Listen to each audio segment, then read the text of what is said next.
What's going on? What's going on? It's your boy, Storyteller Jet, with another episode of the That's So Fire Talk Show. And today I have the pleasure to introduce TJ on the talk show today. We are going to talk about a lot of really cool things, but really cool thing is we went through University of Toledo around the same time, and he played for UT.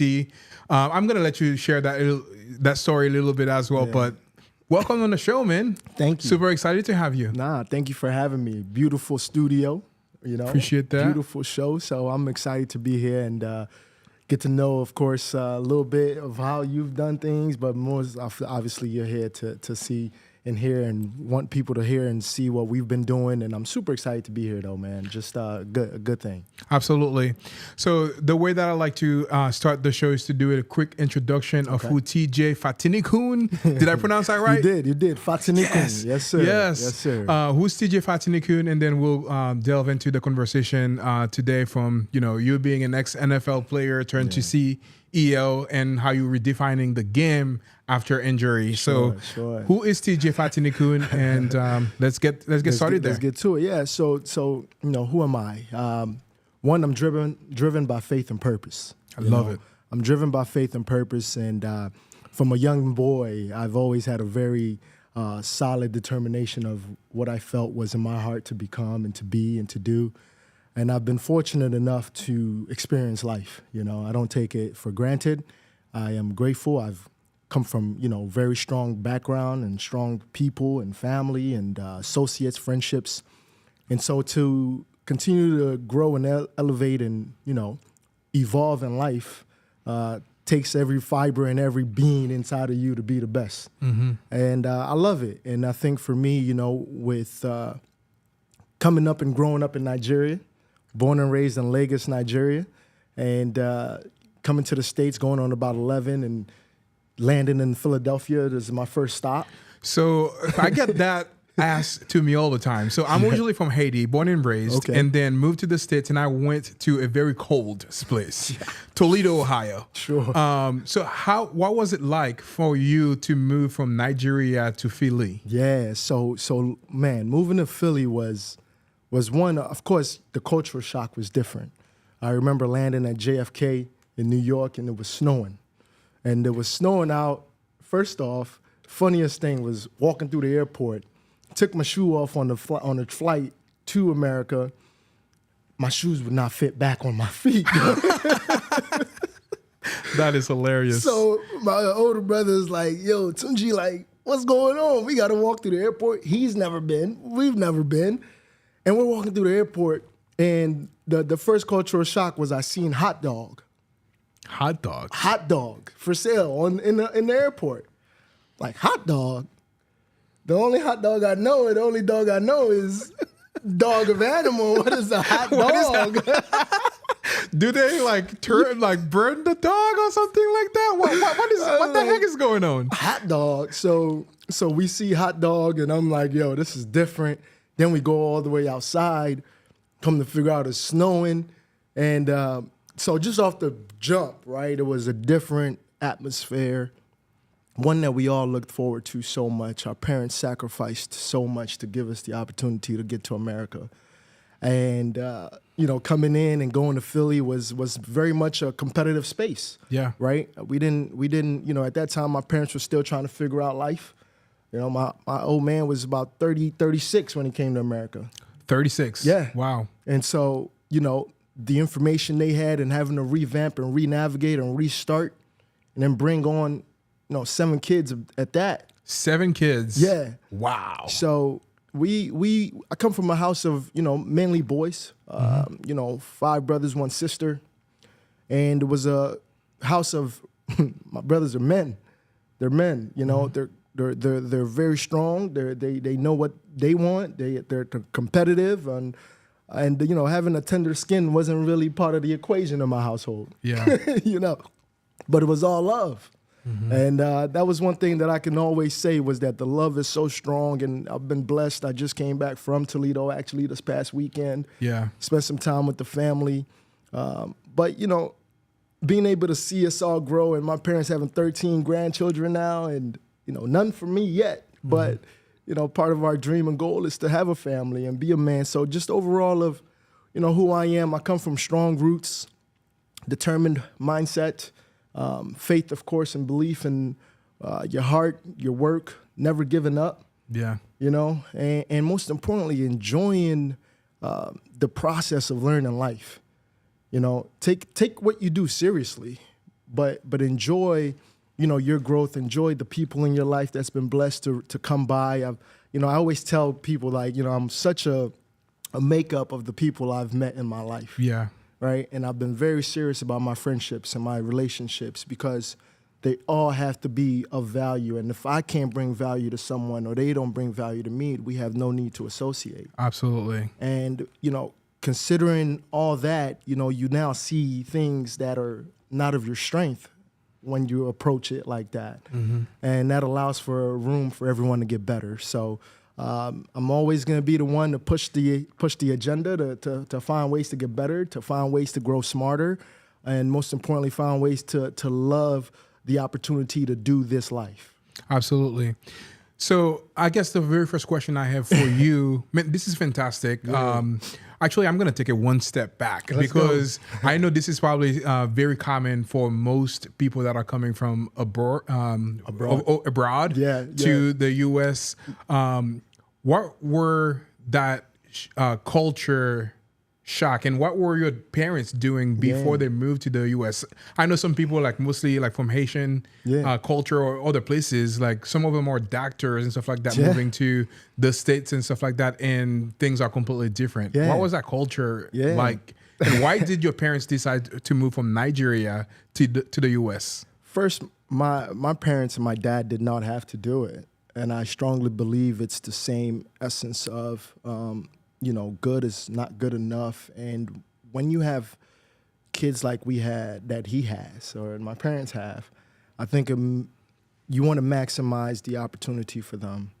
And I can just only picture that being his mindset. It's funny, I gave my old man a book, man, to just write in and really tell me a story.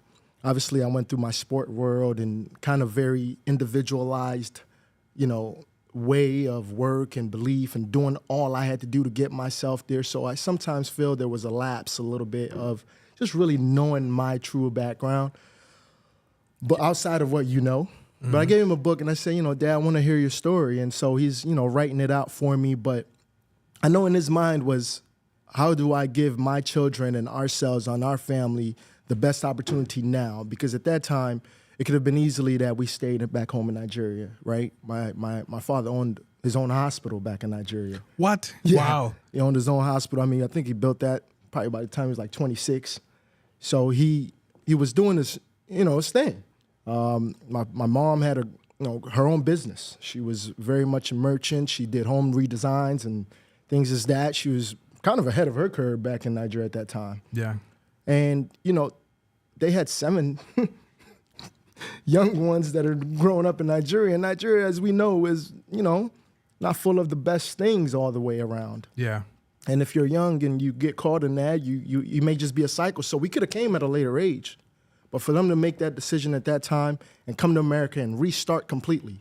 And we lived in a 2-bedroom apartment with 9 of us, in Philly. We had to figure it all out. He had to go back to school and he had to go get all his boards. He had to pass everything all over again and start literally from ground zero. Yeah.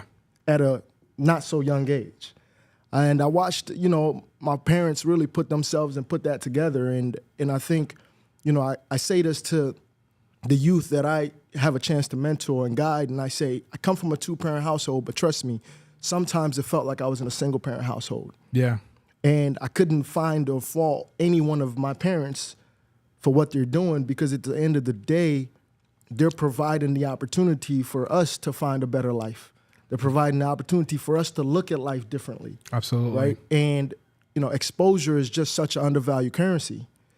And if the more you get to know and the more you get to see, the stronger you become. And so having that was a blessing for me, but it sometimes felt isolated at the same time. Yeah. Right? So just that shock of now being in Philly, going to public school, I was getting in trouble. I was very I was a curious kid. I wanted to know what was going on. Yeah. And football wasn't of the fullest agenda at the time. It was now surviving and figuring out how guys are moving. And, if someone's, messing around, and then, I find myself messing around. I find myself getting into fights at school. I found myself trying to be the class clown and not understanding my uniqueness. Absolutely. Right? And, I floated around different groups. And, over time, you start to realize that wasn't necessarily too good, especially when I was now suspended. And they like, yeah, listen, Mom's like, I will send you back to Nigeria tomorrow. So you understand, you going to go back home. That is funny. You will go back home That tomorrow. is probably like one of the big threats that a lot of parents like from overseas do all of that, and some of them will do it. I thought I was going home. And I grew up with my grandmother back home, and I loved her so dearly, and it was a thought in my mind like, man, I beg, if you send me back home, at least I'll go back home. But Yeah. No. You're here for a reason. And, started now reshaping and reframing the mind. And fortunately, when we moved out of Philly, because it was just really getting, it was getting hectic, and my pops was able to get steps and advances and things of that nature, and just really watching it and having a chance to move to Perrysburg really changed my life and my course, because it allowed for me to see the greater and the better things that are out there. But you have to now have a set of different values to be able to have a chance to even obtain it. Yeah, I was going to ask you, was it football that brought you to Perrysburg, or was it like something entirely different that brought you there? Well, so was my dad's opportunity to work in Toledo. Yeah, it was his opportunity to work in Toledo, and he was able to advance in his career. Worked in Toledo, finally was able to build himself a house for us all, and my dad made it, right? And him doing that, and my parents making it, was like, this is real life. Mm-hmm. Right? This is real life. And I was already in sports. So I was in football already, getting a handle on it. My immediate older brother was also, in sports, doing his thing. And he was a standout athlete, like a standout. Like, yeah, Art was good. That's awesome. Like, real good. Yeah. School records, scholarships, the whole nine. And, life happens.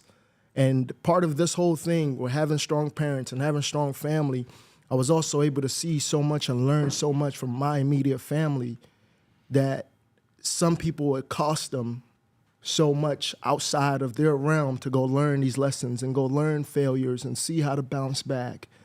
And I think that's a blessing that I had as well, was to see different rounds of different failures and different setbacks and lack of judgments, right? Just within mine, because we come from such a broad spectrum of guys and family and so much experience that we all had to figure this thing out. Yeah. So what got you into football then? Art, my immediate older brother. Yeah, I remember being in Nigeria. So my immediate older brother was here in America before I was with my parents. Oh, really? Okay. Yeah, and we stayed and, figured life with my grandparents, my uncles. And Art was in America already. I'll see trophies. I send a picture back home. He's got his toy cars, trophies. I'm like, yo, listen, I can't wait to get to America. I'm finna play football with my brother. Yeah. Like, that's all I want to do. I just want to play football with my brother. So he was a very big inspiration for you to get started on that. Yeah, all day long. Yeah. So what are some of the positions that you played when you were playing? Oh, man. So I was running back. I love running back. I was DB, played safety for a little bit. And then right about sophomore year in high school was when I was like, I want to play defensive end. I might date myself, but Dwight Freeney was the defensive end for the Colts. And he was so fast, and he'll run right at you and hit you with a spin move every time it worked. Like, it's like, yo, I'm about a $195 right now, 6'2". I'm like, I could have probably stuck to offense, but my brother was playing offense. I said, you know what? He's killing it. He's that quarterback. He had like 40-something touchdowns his senior year, by the way. Oh, wow. Yeah, he was crazy. That's awesome. What school did he play for? He played at high school, Perrysburg. Oh, really? Oh, played at high school, Perrysburg. And so I'm like, all right, I'm going to let my brother kill the offense. I'm going to go on defense, and I'm just going to get sacks, turn the ball over, get the back to the offense so they can score some more points because all he doing is scoring. That was literally my mindset. So I took the strategy to go on defense, to go ahead and get some weight and play defense. And then, my sophomore year, he was a senior. I was all state that sophomore year. He was all state that senior year. So it was like, this is what I love to do. I wanted to chase the quarterback. I wanted to chase the running backs.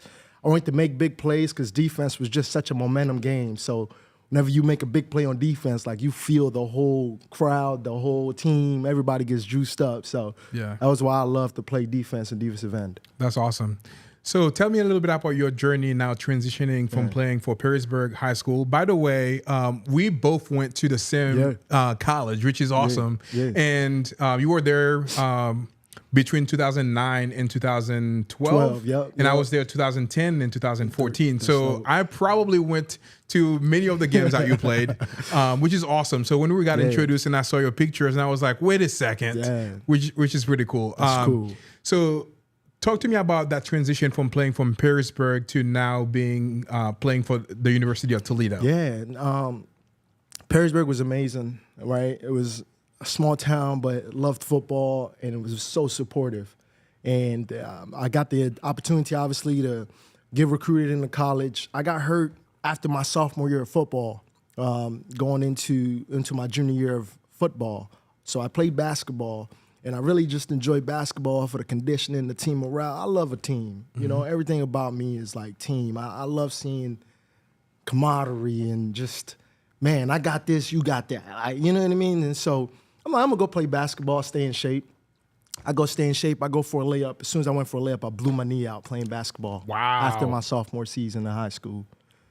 And that was like the first real injury that I had. And that was like, whoa. I'm 16 years old. I'm like, yo, that was different. Like I had real bad Oscar slaughters. And I'd probably call it something different nowadays. But, you know, when your knee was pulling and you're growing and you're getting your growth spurt and you had this really tough knee pain and it was just random. I didn't think nothing of it. So I'm hurt now and I've got to recover back for football. And, you know, after that sophomore season, obviously my name was buzzing. People were knowing a little bit more about what I'm into, how I am. But I, you know, recovered and wasn't really ready fully for my junior year. Probably played around 75, 80%. Went out and still was all conference and things like that. But I'm still like, man, I might just slow myself up for the big shot of a bigger Division I school. And sure enough, I took the path to get healthy, get right. And that's when Toledo, Bowling Green, a lot of the MAC schools were still interested in what I had to offer and what I was bringing to the table. First, Bowling Green was like one of the major schools that was really like close to home, 10 minutes up the road. I used to go out there and hang out a little bit as a senior in high school. So I'm like, maybe I might can go to BG. This might be the move. And sure enough, one of the coaching staff that was at Bowling Green they had a whole switch and things like that and ended up at Toledo. Toledo coaching staff got let go. They brought in a whole new staff and Regine that came in the house, recruited me. It's like, man, I'm going to be a Toledo Rocket.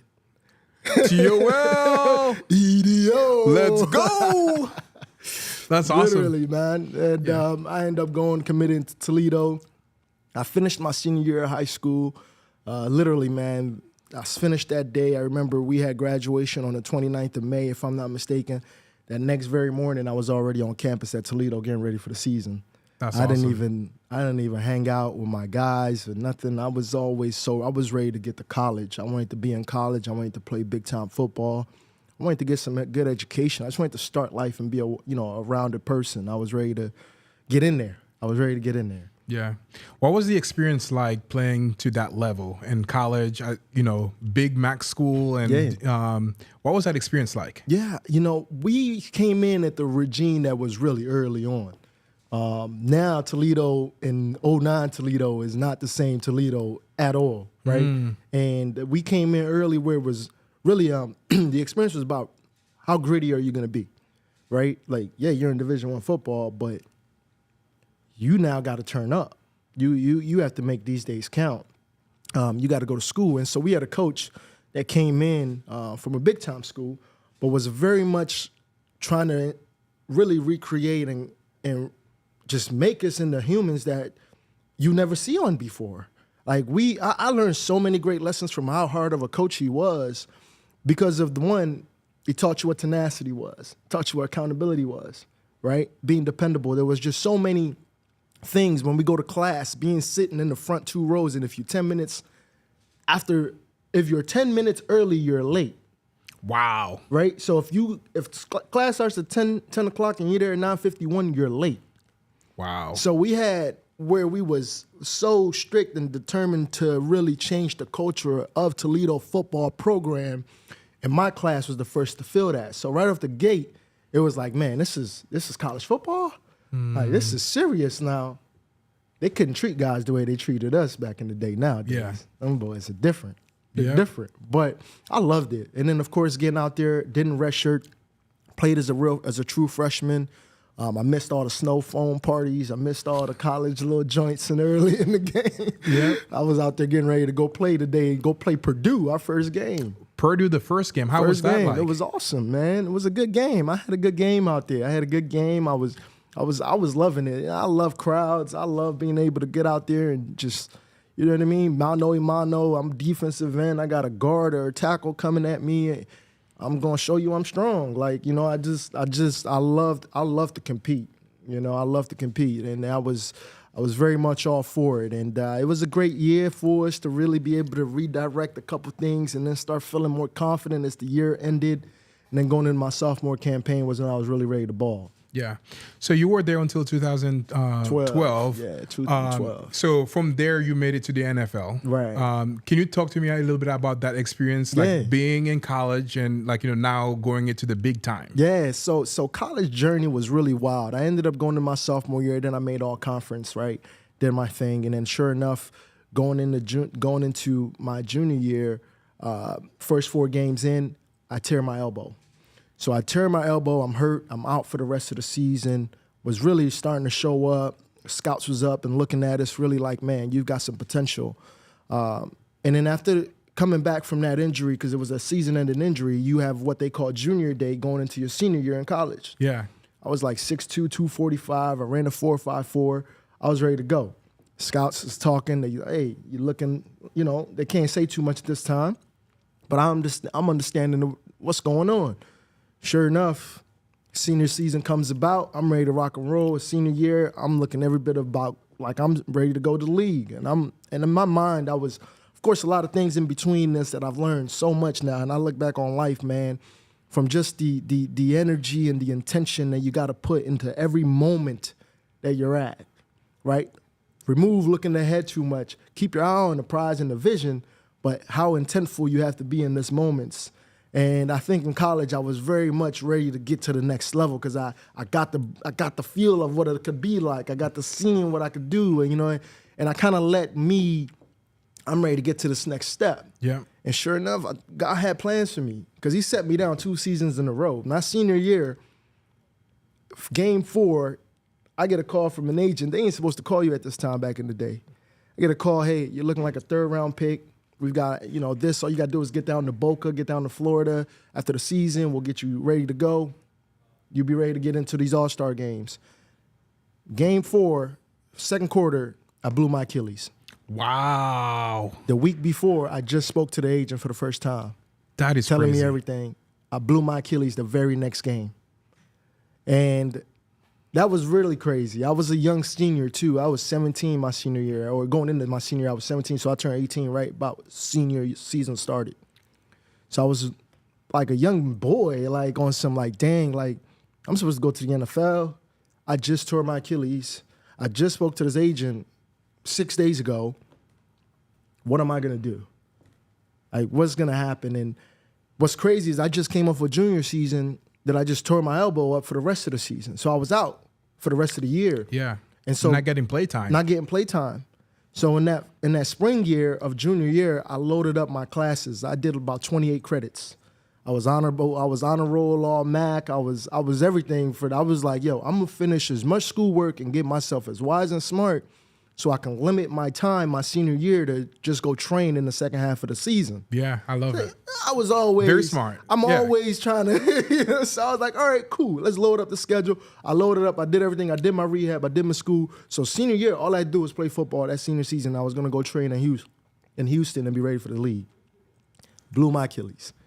And that was really life-changing for me, man, because now it became a point of how do you, one, redirect what you thought you had in mind.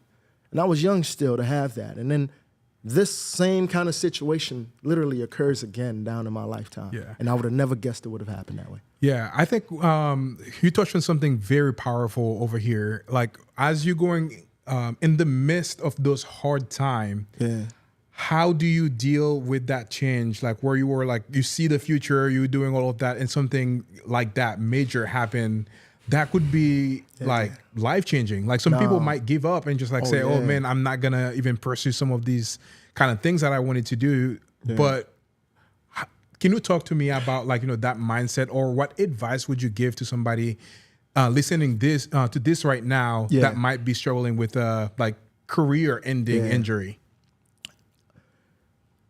You gotta remember your purpose. My purpose at that time, I was like, I always recall my whys. What are my whys? What am I doing what I'm doing for? It's kind of the same way when you have a conversation with a friend, a relationship, whatever it might be. You can talk to someone, you can answer their questions, but if you're not giving someone the why to do certain thing, the connection may never be had. Yeah. And we internally have to do that for ourselves. And I remember at that point, I had to literally go back to what is my why? And I came in there to be a standout football player, to get a good education. But my why was, I'm going to the NFL. I didn't come here to do anything else. Mm-hmm. So there was no quitting. It wasn't even like, no, my reason why I'm here is to go to the NFL. And I set on it. And this path might derail. I might be delayed. I might be moved to the side. I might be forgotten about. But my why's never changed between me and myself that I'm looking in the mirror. Between me and God that I tell and I pray my blessings and I tell him where I want. I tell God where at this point, young in your faith, I'm telling God what I want. I'm going to the NFL. Yeah. Right? And the beauty, I think, also when we want to talk about faith is that God will allow for your desires to come, but what's really your heart placement? Yeah. And that's a different concept. Yeah, that's a total, I'm glad that you touched on that. I'm a man of faith as well. And sometimes, I think they say like, typically there's like, 2 or 3 answers that God's give you, like a yes or no, or maybe not yet. Mm-hmm. But sometimes He might put you in that journey to develop the men that He wants you to become. So, and seriously. Going through that journey and now relying on God, you've kind of learned so many different things that were very serving to you when you were in the NFL. Yeah, no, 100%. Sitting on that vision of my why of being in the NFL was that I would not take no. I had a trainer at Toledo, right, that told me, dude, this is your second time getting hurt this past 2 years. Your knees swelling up on you multiple times. You should give it up. You should give it up. I remember literally sitting in the basketball arena and listening to this guy and looked at him like, you sound pretty bogus, but I hear you. You smile off and walk away, right? And I was determined to make it to an NFL team. And in that determination and in being only 18 in that year and really realizing that a flick of a finger, your whole thing can be disrupted. Yes. It gave me a different level of gratitude. I remember it was just about, my old man would say, if you're a star, you're always going to shine no matter where you go. No matter what you go through. That's fire. No matter what shakes, if you're a star, you're going to shine wherever you go. And so I took that as, man, none of this has all happened just because of the roll of a dice. It's happened because, one, I've worked and intentionally been about my business. So if I've got to go through the season is going to prepare me for where I'm going to go. And that's just how I took it. Started training, started rehabbing, taking it every day, eating the best I could, doing everything I can to get where I'm supposed to go. And now really trying to listen in and learn life in this space because there's got to be more in here for me if I'm not right where I'm supposed to be right now. Yeah. Deep, man. I'm so glad that you're sharing that story. Yeah. So now that you've had that injury, you had the talk with the scout, and he told you that you will be like, 3rd round pick. Can you talk to me about like that journey? A little bit about like, getting into the NFL. Yeah. So it was a really wild journey for me. I recall, and this is part of, I think, just growing in faith over time. Literally the only option that I had came down to me. Either I was going to go play in Canada or I were going to sit out and hope for a random phone call or go play in the Arena Football League. And I don't know if you recall the Arena Football League back in the day. And man, I met some of my best friends out of that league. And I recall myself in college like, man, I'm going to the league. I don't know about no Canada. I don't know about no Arena League. Like, this is my plan. That my plan, if we're all walking around here with a whole lot of my plans, like, please put some buffer room in your my planning. Like, I mean, man, and I'm so sincere about it because I was like, yo, not that it was never a disrespect about no Arena League or no Canadian League. It was that my path was the NFL. Like, I don't, what? There's no way you're telling me I'm not going to. Man, it literally came down to pro days happening. I ran in the pro day. I was not as fast. My Achilles was still just healing, right? I came back in 5.5 months for pro day. Yeah. So I wasn't all the way ready, but Kansas City gave me a shot. So KC brought me in. You know, they seen my track record. Okay, you know, you might can do something for us if you're healthy enough to look good and just happen to have health ready in 6 months to come into camp. So I went into KC. I went into camp.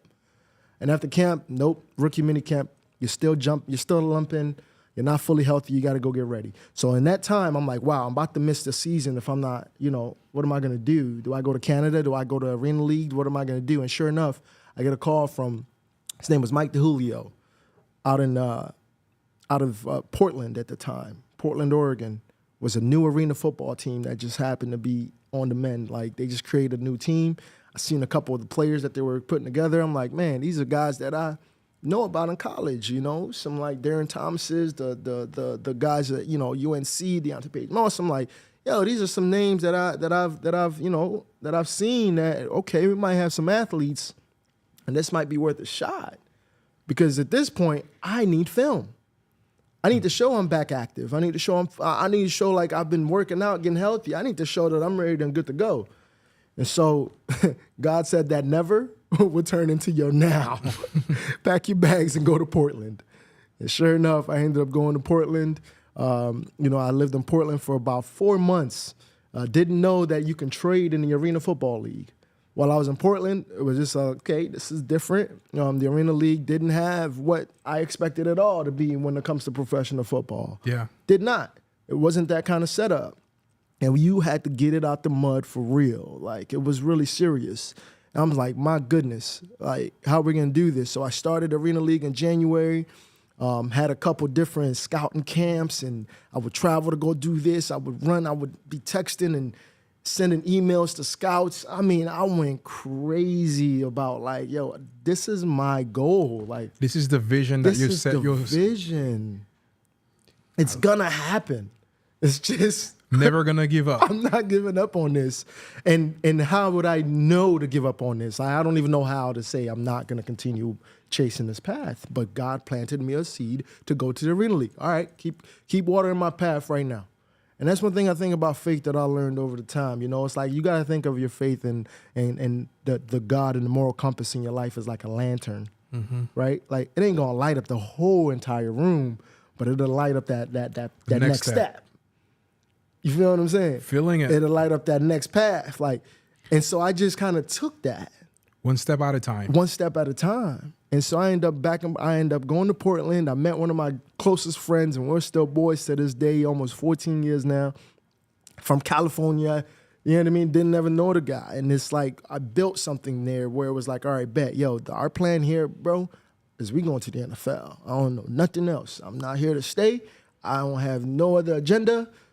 I'm finna compete against you. I'm gonna compete against you. I'm finna try to bust you, and I'm on my way. Like, I don't have no agenda. Like, that's it.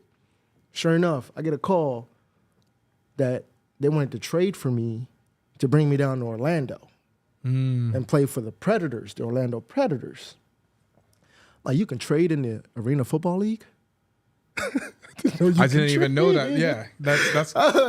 You can trade in the Arena Football League, and sure enough, my agent's like, yeah, this is a real thing, and Florida's got 3 NFL teams, Jaguars, Dolphins, the Bucks. I'm like, okay, you know, this can be a real thing. I can get in the space to where we get some eyes, right? Sure enough, in the middle of that season, I ended up going to this scouting combine that was held in Detroit. Right? In Detroit. So I flew out of Portland in the middle of their season, which was probably like game 5. Low key, it's the first time they'll hear it. I made a little story up because I had to go to the scouting combine to get seen. Mm-hmm. I had to. Like, yo, I gotta get seen. They wanted me to show up. At the time, I didn't know how to say that to these guys because obviously I'm on y'all. I'm part of your company right now. Yeah. What does it sound like for me to just go try to find a different avenue? Yeah. So I didn't know how to take it, but Detroit home, kind of slid it in together. I gotta go home. But I'm going to try to make it to the NFL. Yeah. Oh, God. Wow. So I ended up sliding there and came back to Portland. A week later, we get a call that I'm going to Orlando to get traded for. In Orlando, supposedly a scout for the Bucks saw me at this training scouting camp that I went to in the middle of the season, who ended up becoming the GM actually of the Titans, Glenn Robson. Oh, really? Oh. Who then now saw me at the camp, but couldn't trace back to where it was. Toledo, okay, you're in the Arena League, all right. Like, you know, they didn't pay it no mind at the time, but then I ended up, I think, coming down, and this is how I think it happened. I ended up in Florida for the Predators, playing in the Predators, and then next thing you know, I get a call from the Bucks like 2 weeks later after moving to after moving to Orlando. That they want to bring me in for a workout. And so my agent and I'm like, yo, that's the plan. You got me. Okay, bet. We're in Florida now. We got a chance. And sure enough, 2 weeks later, then they played like one game for the Predators at the time, and they went to bring me in for a workout. So I'm like, yes, this is on the way. I go to the workout, rockstar workout, did my thing. I'm ready to go. I'm in shape. I'm ready to go. Sign me today. They take me upstairs to the Bucks facility. He looks at me ups and down. Man, I love what we saw, but unfortunately, we're not going to be able to sign you. These guys just traded for you, and they're professionals too. So we can't take you away from them. Mm-hmm. Wow. I looked at him. I will retire today. like what? I will get out of the Arena League today. Like for y'all to sign me right now. So I was that close. I couldn't do it. It wasn't time yet. Yeah. It wasn't time. It wasn't yet. time. It wasn't time yet. So I go back to Orlando. I'm like, my goodness, what's gonna be the deal? It's still in season. So now I had to finish the whole season in Orlando. Didn't hear a call from any team, from anybody, from nothing for the next 8 weeks. I'm like, man, what's it gonna be? Now I'm a little shook up. Because seeing that opportunity is so close. The things that you were working so hard for being like so close. Right there, yo. Yeah. Right there. And we can't do it. They're professionals too. They traded for you. They let go of a valuable asset. Yeah. Right? They let go of the top quarterback for me to come down there. Wow. So it was like, we can't do that to them. Yeah. Respect. Thank you. I'm encouraged now. So I go back to Orlando. I'm ready to ball. We finished the season. We end up going to the conference championship game. Wow. Interestingly enough, we played it in Cleveland.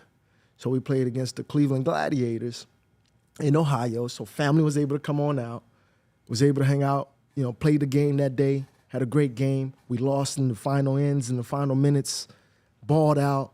But now I'm really sad. Like I'm tearing up because I have no idea what's next.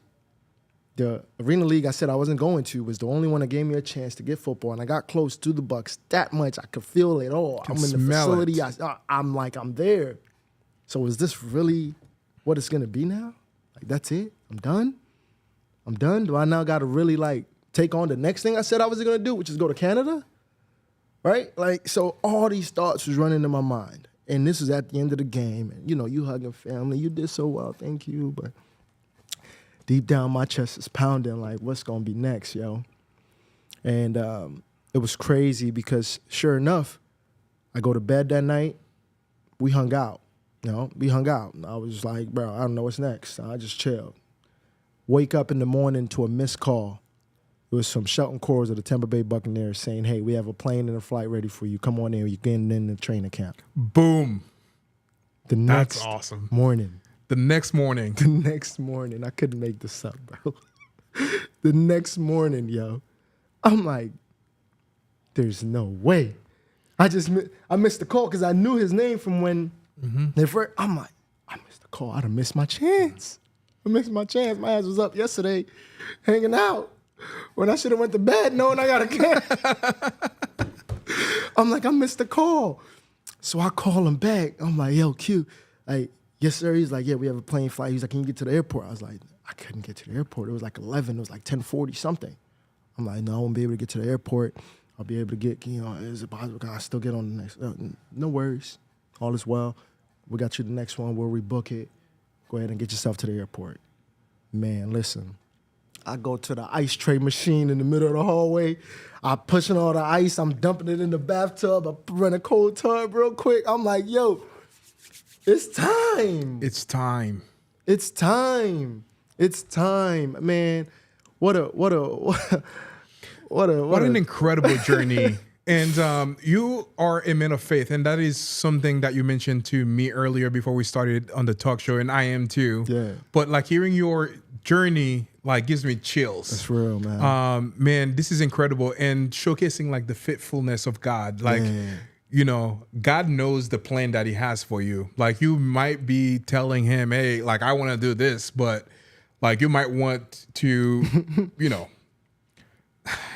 man, that's incredible. Yeah. You might want it to be like right away, but He has His own plan. And now you have such an incredible story that has so much really great stuff on there. But Thank you. Now that you got that call, you flew down and started working with the Bucks. Yeah. Can you talk to me about that journey and like the things that you did over time with the Bucks? And man, what is an incredible journey. Wow. Appreciate it, man. It's all a testimony, and it's all a part of, till this day, life, learning it, right? I'm such a sponge to this thing because I'm a very absorbent person as well. I feel energies. I feel where I am. I know where, and people might say, oh, man, you walk around, you don't never smile in your pics, or you always look like you got, I'm like. You have a mission. You're focusing on the mission. I'm just on the go. I'm just doing what life has given me. I'm just doing what life has given me, and I'm trying to move about it with the best heart at the same time. And in the Buccaneers situation for me coming in at that time, I was playing football, mind you, I told you, in the Bahrain League from January. It's now August, right? So I played football from January to August prior to going into an NFL training camp. In the NFL training camp, you don't pick up your socks and shoes and say, I'm going to go buy cleats from Dick's today and go out there and run. Mm-hmm. You will get dogged. It ain't none of that. Like, you have to be mentally prepared, physically prepared, right? Emotionally prepared to play in this game. And coming into that space, I was mentally prepared because I had the edge. I've been fighting for this. I'm ready. Like, you would never, ever have to question my mental when I put my mind into something. Physically, boy, you've played 8 months now straight football, indoors on concrete. So my body was also a little torn down. Mm-hmm. Now I got to go play on real grass, 100-yard field, right? 53 wide, 375-pound tackle, 4.4 speed everywhere. Yeah, we got to go. And now it's time to compete.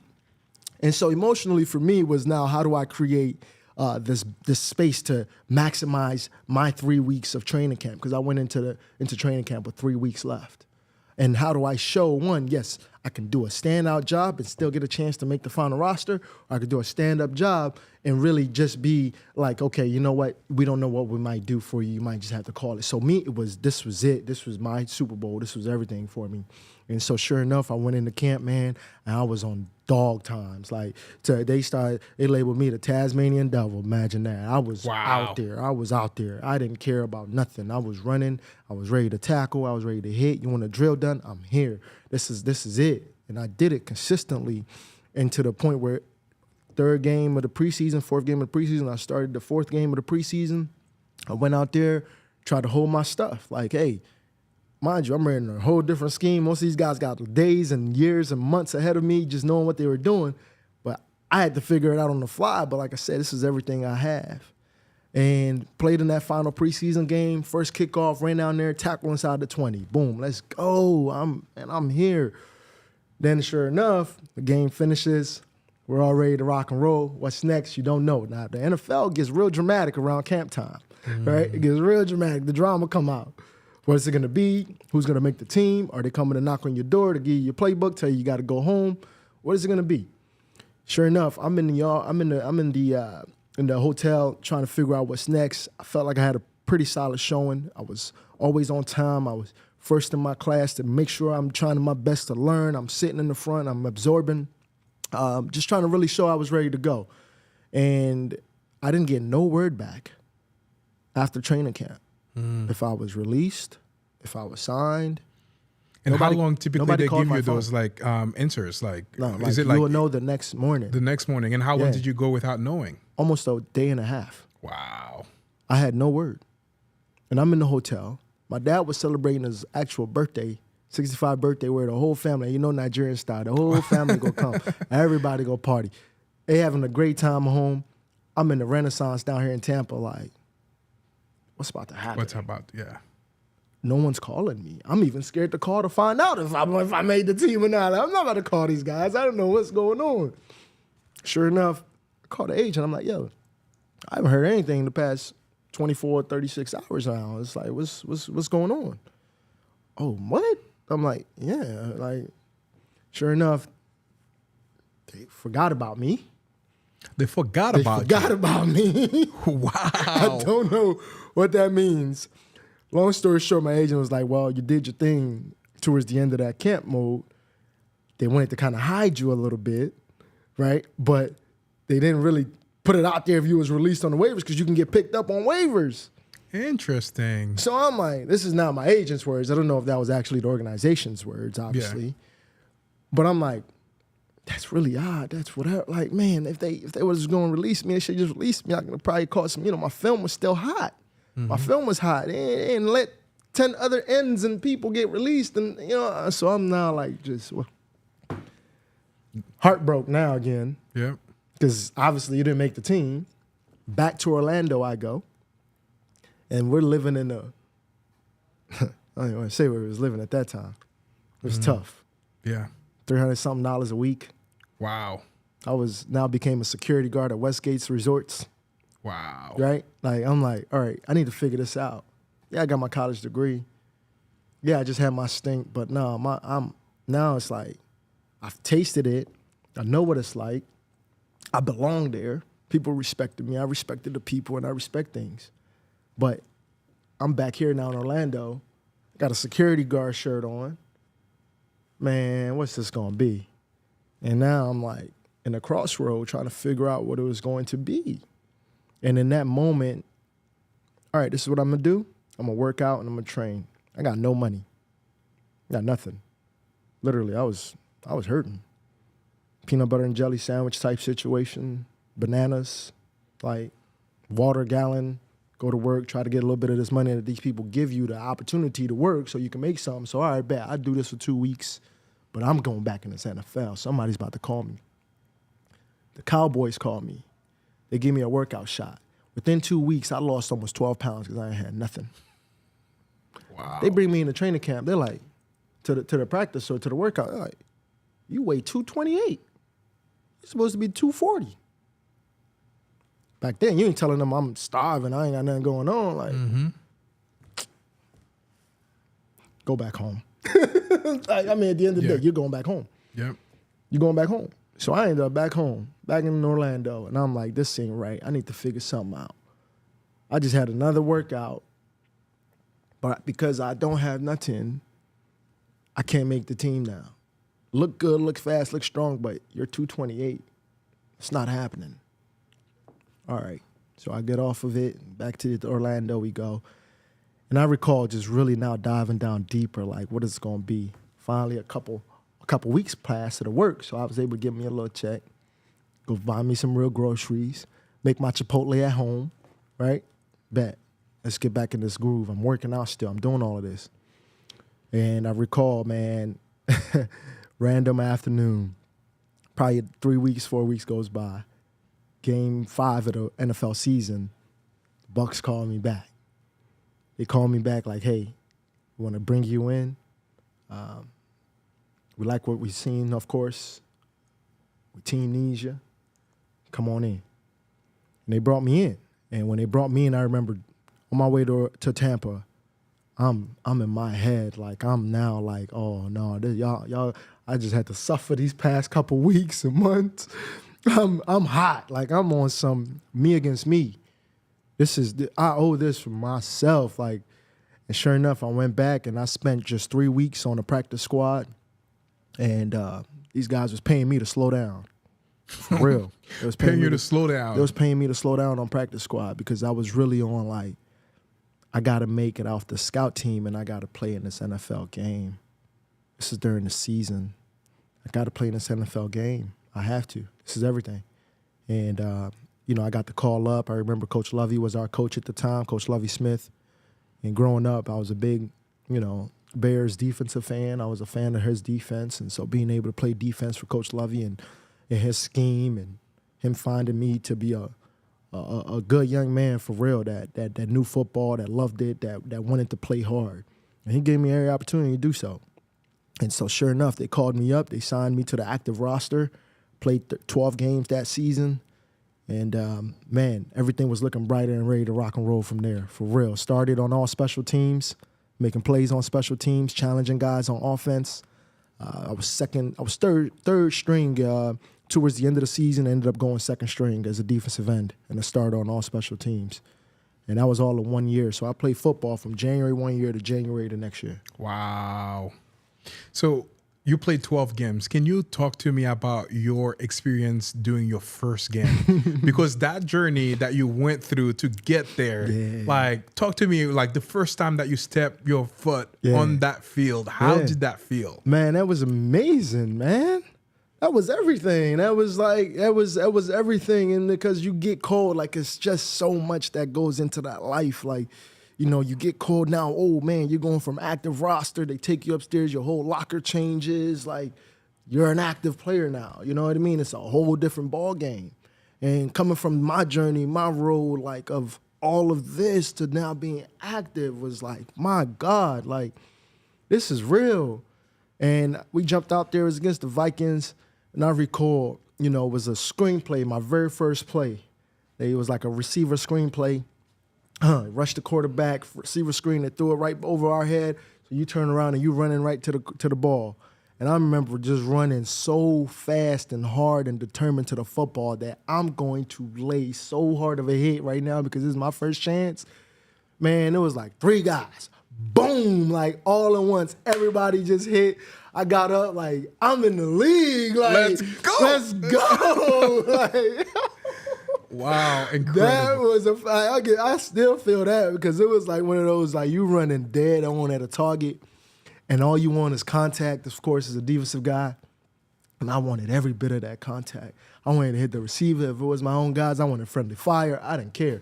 We was going at it. And so just getting that first hit was like, I got up like, man, I'm in the league. Like, let's go. Let's go. Let's go. Let's go. It was amazing. Yeah. Yeah. So, man, this is an incredible story, and I feel like we need to, have a part 2 for so much greatness, and thank you for sharing your journey. Thank you, man. What would you say were your top lessons learned through that whole journey, from college football, from going all around the country, and not going to Canada, and get into the NFL? What are some of the lessons that you've learned? Man, there's so many that I've learned, and I think, one that comes off my mind as you ask that question is, take value in patience. Yeah, take value in your vision, and take value in patience, man. Because I think patience is just such a word. Stay patient. Stay patient. But the value of that patience, there's lessons, there's hurdles, there's new discoveries, there's new life. out of that word patience. And if we just take it for the word of alone and not really dive down into the value of that word, I think we miss out on the great lessons and the great opportunities that sit within the word patience. Yeah. Yeah. Oh, man. So earlier you talked about a few different things that you've learned through that journey, core like, transferable skills, things that have really shaped who you are right now as a CEO, now running your own business. Yeah. What would you say are some of the transferable skills that you've learned that are now helping you run, becoming, the CEO that you are, redefining the game after injury? Yeah, I think number one would be my people skills. I think people skills is as valuable as it gets in the business world. You have to know how to correlate or I guess articulate your vision to your staff and to your team. Articulate your vision in your marketing messages. Articulate your vision in how you take care of people. And, it's one of those things for me. I came in the game of the industry, the auto spa industry, off of a people game. I come from a people. So I come from a big family. I come from a team mindset. It was never an individualistic kind of thing. Yes, your work, your hustle, and your determination comes from you as a person, but your success is based off of what is around you. And I think those valuable lessons of knowing that I might have 40 plays this game, and that one run that can get outside of me can be a detrimental play. So guess what? I got to hold the edge every time. I got to make sure that I'm the one playing my C gap every time, right? You just never know when it's going to be up to your turn. And if you fumble that, it will be highlighted. So therefore, now how I connect and how I correlate with things that I do in the business and, growing in our industry is about, man, how solid of a man can I be to my team? How clear can I be to the expectations of our clients? And most importantly, making sure that we're precise in our effort to making them know what we're here to do. Absolutely. And that's been one of the things that, I think I can truly correlate to just business and being a startup and growing our business now to 8.5 years, in the industry, and really, having a situation in our hand that it's about planting what makes us different and using that as an advantage to our strengths, but also an advantage to the entire industry itself, right? Let's keep growing. Let's keep pushing. Let's keep making it bigger and better. And that's really what I'm here for. Absolutely. So you are the CEO of TFAT Auto Spa. Yes. What is your mission with that organization? Yeah, TFAT's Auto Spa is a premium experience business. We're here to provide premium experience. We want to make sure that from the interactions from the start, that a client feels the passion, right, behind doing things right. And that's really one of the things that I know from football and from my background is about doing the littlest things correct. If you're going to run 40 yards, they expect us to run 41 yards, right? If it's third down and you're breathing heavy and you're tired, your team is dependent on you to be able to hold your own. And I grew a team out to really, make people love what they have, right? Our guys love the work they do. They're passionate. It's very rare you find many fields that people are passionate naturally off of just the cuff. Sports is one, and I think the car industry is very much one. Yep. These guys love work. They love to do it. So how could I create a culture that allow for them to maximize their love for this game and now use that maximization to impact our clients and the end user being our client? So if I'm able to evolve what our guys are experiencing, there's no doubt about it that the clients and the customers will get anything short of great when they interact with us. So we're just there for the experience. We want to make sure that your stuff is taken care of the right way and that you're getting the best quality product and you're getting assured mindset and intention behind the work. Yeah, absolutely. Earlier today, too, we were talking about like the different arms that you have underneath that brand. Yeah. Can you share a little bit about what some of the offers that you have and, how do you help people? Yeah, so we're a premium paint protection company. We do paint protection film, ceramic coating, window tinting, and also we have our detailing division where we go out with a 100% self-contained mobile truck. And what that is about is to just really door to door, elevate your experience and convenience. And we love to be able to, one, protect your car from the start. So when you have a newer car, you are protected with either paint protection film or ceramic coating. And that allows for, less wear and tear to affect the car. And once you do that, we now have the ecosystem behind it, which is to provide the maintenance for that protection. So therefore, you're not guessing or someone's guessing what to do with your car. Our entire team knows exactly what your car received, and we take care of it to the highest degree. So we've got really a way where we've created an ecosystem of pleasurable experiences. And we love to be able to exceed expectations, learn every day.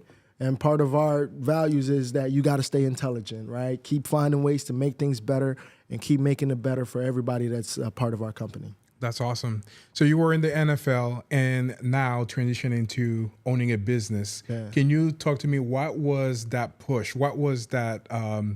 Why did you decide to get in the car industry? Sure. So the industry was plagued by a lot of things that I think we can label off the top of our head, which was dishonesty. There was a lack of integrity in the auto industry.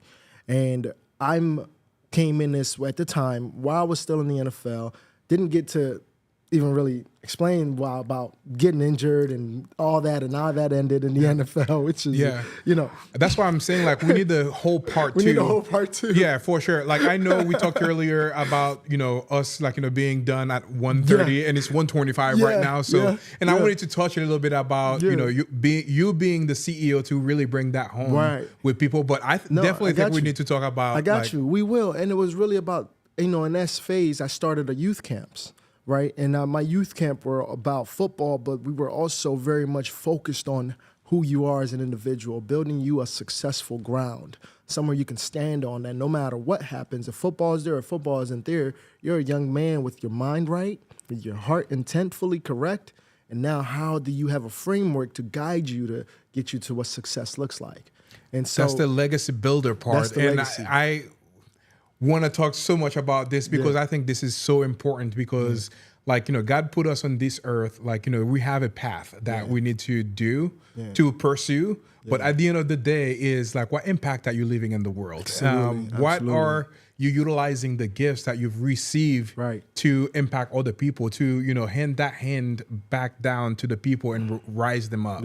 So we definitely need to talk about that too. Yeah, we will. And that's really just how my business started though, was that I felt that if I can impact young boys and girls in the way that I did with our camps, I'm almost positive that I can impact the people in this industry that are working at different companies, right, that I go to with my car at the time. And I hear them, and I would speak to guys that were washing cars, that were detailers, and I'll hear their strife.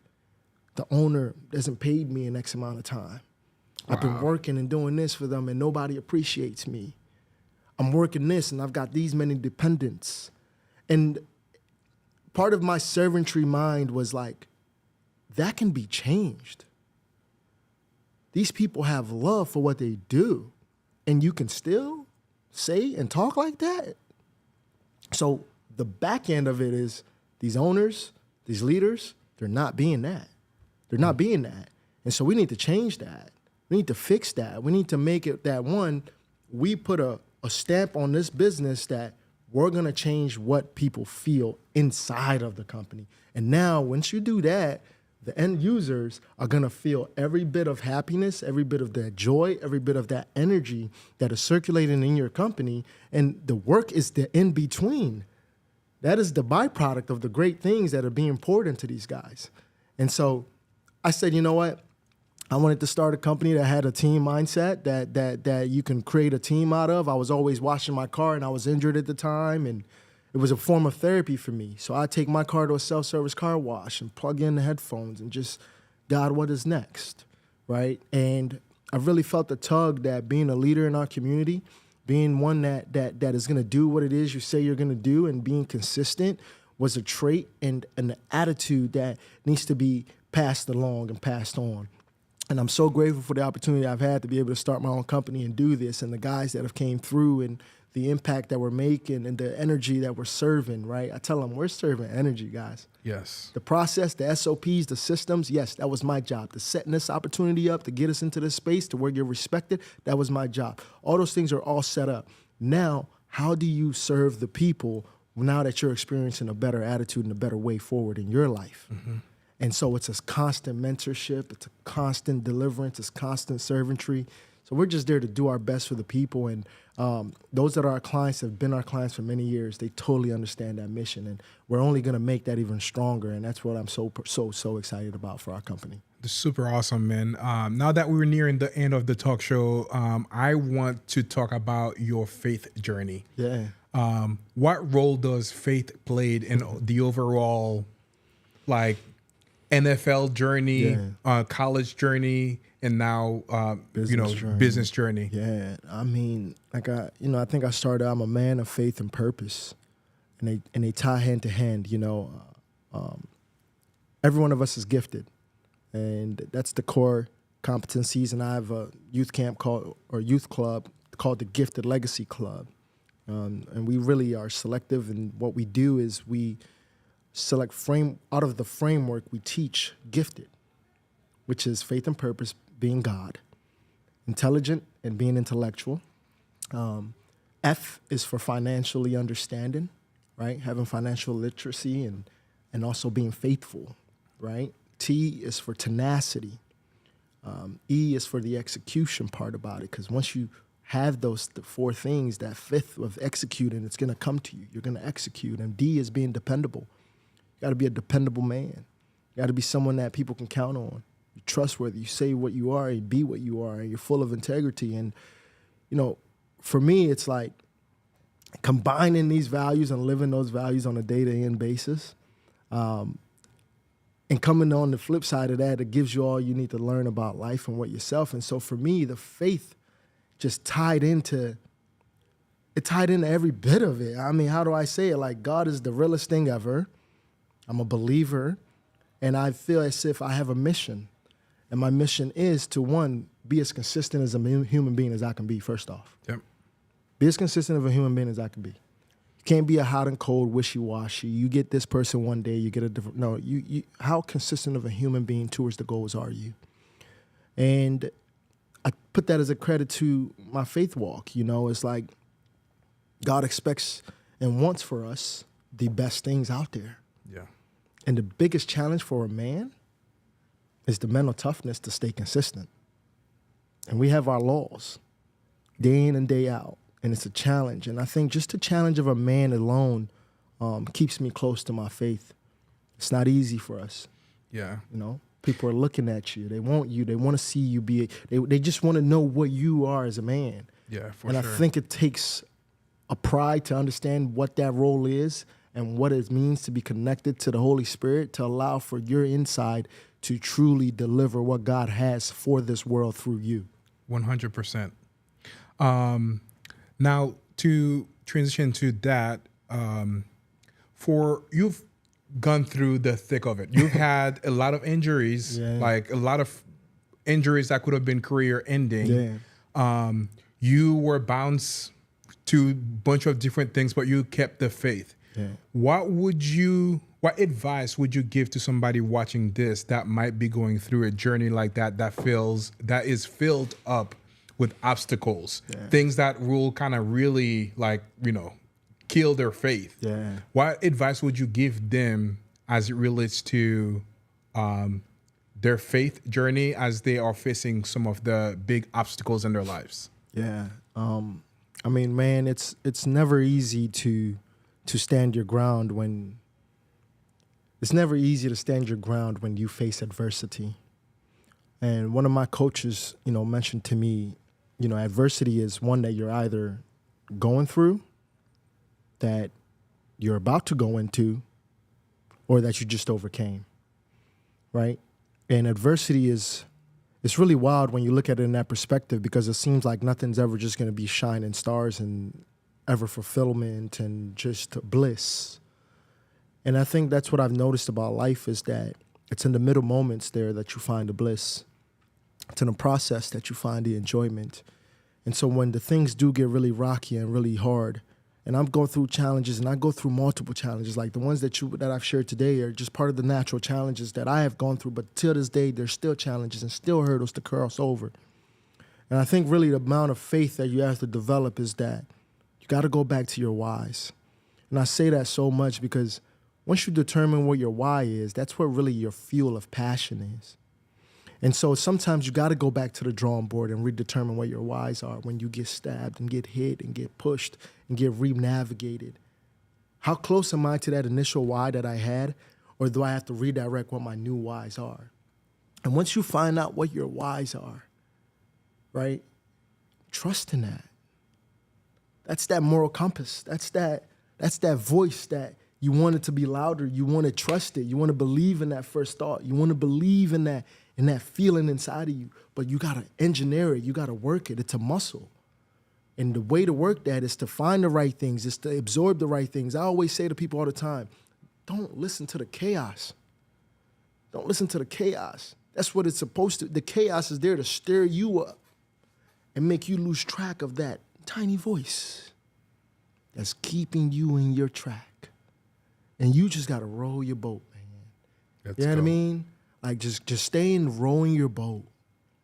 Believing that the storm's going to go past. That you're like a sail, it's like a sailboat. The wind's hitting you, but you're just going forward. You might go sideways, but don't lose the fact that you're the captain of that boat, man. Right? You're the captain of that joint. At the end of the day, the wind's going to hit, the storm's going to rise. Like, we never know. We never know. And I had a chance as a young boy, man, to understand that you just really never know. Mm-hmm. You just really never know. But there's that one stickler, which is if you're a believer, really believe in what's in your heart. Period, man. If you're a believer, believe in what's in your heart. And if you don't, and you're not a believer, what's that moral compass? What's that one thing that really sticks to your core? And find ways to learn about it.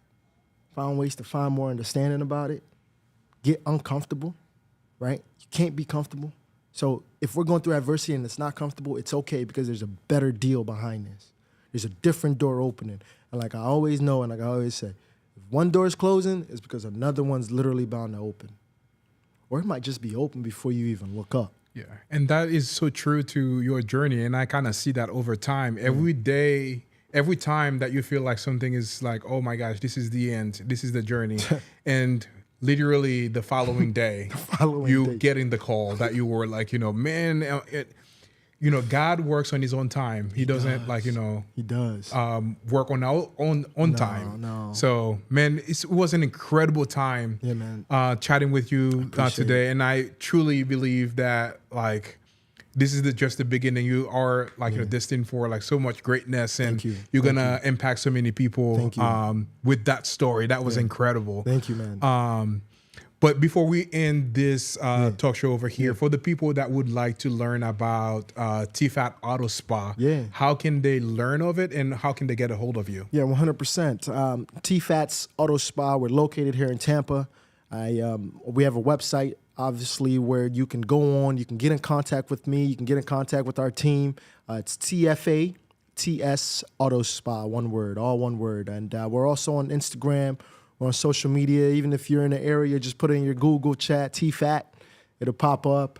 I love to connect with people. I want to make sure that, of course, I'm doing my part to be the light in this earth, but at the same time, I love to meet new people and keep motivated, right? Being in the room with you, I appreciate it. This is encouragement all the way, right? You're moving forward. You're doing great things. It's just, I love meeting new people, man, and I love growing and being smart because your wisdom and your encouragement, your energy only can feed mine, and I, want that to be a vice versa situation. And so, connect with us. Of course. Your cars, they need our kind of love and they need our kind of touch. And I really mean that. Our team is so intentful and so passionate about the work and take what they're trained so serious that nothing goes under, nothing's being skipped. No corners are being short, right? And that's just the NFL and the sport mindset that we're going to compete against ourselves. And once we're delivering a project for a client Oh, it's competition to make sure it's done correctly. I love that. Yeah. There you have it. It was so awesome to have you on the show man. today, man. And we definitely need to schedule a part 2. Dude. And I hope that you guys, get some encouragement from the show. And I guess my biggest takeaway is to never give up. Never Always give up. Try your hard. Work hard. Work hard. Even if like you have so many different obstacles that are like, maybe taking that dream away from you, keep the faith. Keep it. Work hard. Believe it. And laser focus on what you want to achieve because of pursuing that why. Yes. Fantastic. Super. There you have it. Make sure you go to Instagram and website and follow this guy. Yeah. It was such a pleasure to have Pleasure you, to man. have, man. Pleasure. Yeah. Thank you so much. And we're going to end this show by saying TOL. EDO. TOL. EDO. Let's go, baby. It's fire.